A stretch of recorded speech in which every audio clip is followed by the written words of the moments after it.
तो ये एक इंटीग्रेशन की प्रॉब्लम है।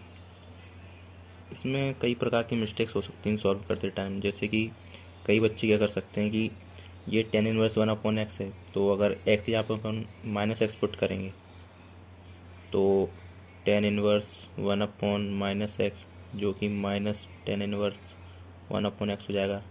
तो यानी कि ये बताता है कि ये एक ऑड फंक्शन है।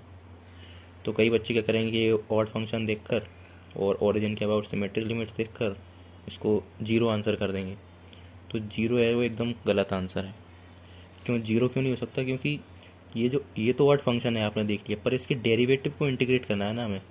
जब अपन ऑड फंक्शन का डेरिवेटिव लेते हैं तो वो इवन हो जाता है, और इवन फंक्शन का जब सिमेट ओरिजिन के बाद सिमेट्रिक लिमिट्स में इंटीग्रेट करेंगे तो वो जीरो नहीं आता है। वो आ भी सकता है और कुछ अलग आंसर आ सकता है उसका।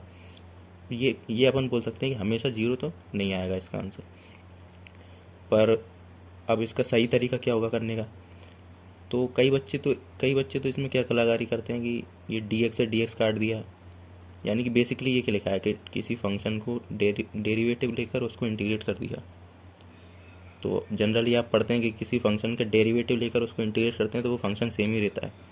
तो कई बच्चे इसको क्या करेंगे, इसको ten inverse one upon x लिख कर और माइनस वन से वन में लिमिट रख देंगे। तो ये आ जाएगा ten inverse one minus tan inverse minus one, जो कि ये होता है पाई बाई फोर, ये प्लस पाई बाई फोर, ये आ जाएगा पाई बाई टू। ये भी रॉन्ग आंसर है। अब ये रॉन्ग क्यों है? जनरली आपने ऐसे मॉड वाले फंक्शन में पढ़ा होगा, जैसे कि कई मॉड या कई ऐसे फंक्शंस होते हैं जो किसी पॉइंट पर डिसकंटिन्यूस होते हैं। तो उनके इंटीग्रेशन में आपने पढ़ा होगा कि जहाँ पर वो फंक्शन अपन डायरेक्ट लिमिट नहीं रखते उन फंक्शन में, वहाँ जहाँ पर वो फंक्शन डिसकंटिन्यूस होते हैं वहाँ पर हम उन पॉइंट्स पर इंटीग्रल को ब्रेक कर लेते हैं। तो आप इसी तरह से देखो, इस फंक्शन में ये फंक्शन जो है वन अपॉन एक्स, ये जीरो पर डिफाइंड ही नहीं है। जीरो प्लस पर ये जाएगा प्लस इन्फिनिटी, जीरो माइनस पर माइनस इन्फिनिटी, ये डिसकंटिन्यूस है जीरो पर। तो यहाँ पर डायरेक्ट लिमिट्स तो नहीं रख सकते। तो जिस तरह हम उन बाकी के क्वेश्चन में लिमिट्स को ब्रेक करते हैं उसी तरह इसमें करेंगे।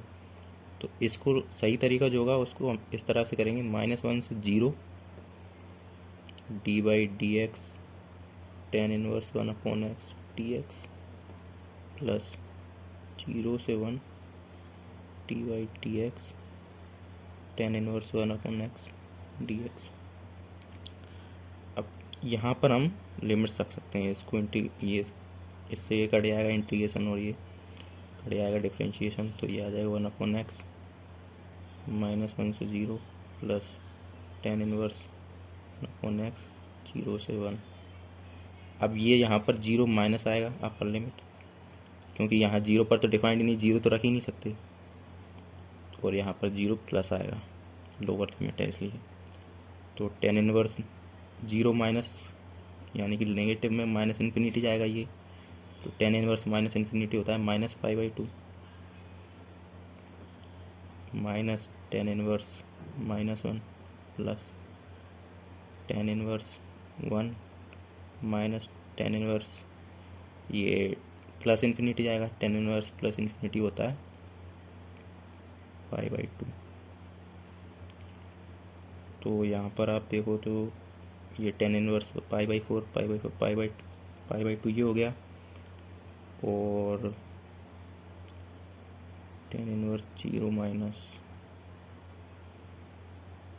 Pi by four pi by two, और पाई बाई टू ये कैंसिल हो जाएगा इससे, और ये माइनस पाई बाई टू, ये दोनों मिलकर plus pi by two minus pi by two.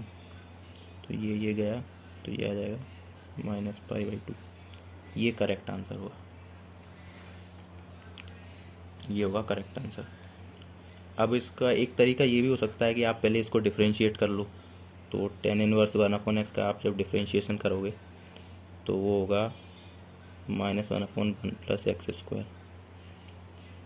अब फिर उसको इंटीग्रेट करो। अब यहाँ पर ये ध्यान रखना है कि यहाँ पर भी डायरेक्ट इंटीग्रेशन नहीं करना है, क्योंकि आपने ये भी पढ़ा कि किसी फंक्शन में जब हम डोमेन निकालते हैं तो जो फंक्शन एज इट इज़ होता है उसी की डोमेन निकालते हैं, उसमें कुछ सब्स्टिट्यूशन या कुछ इवेल्यूशन वगैरह कर कर उसके बाद डोमेन नहीं निकाली जाती। तो यहाँ पर जैसे जैसे समझो y equals to ten inverse 1/x है, तो इसकी डोमेन में जीरो तो नहीं है, तो जो इसका डेरिवेटिव होगा dy/dx -1/1 प्लस एक्स स्क्वायर, इसकी डोमेन में भी नहीं होगा जीरो।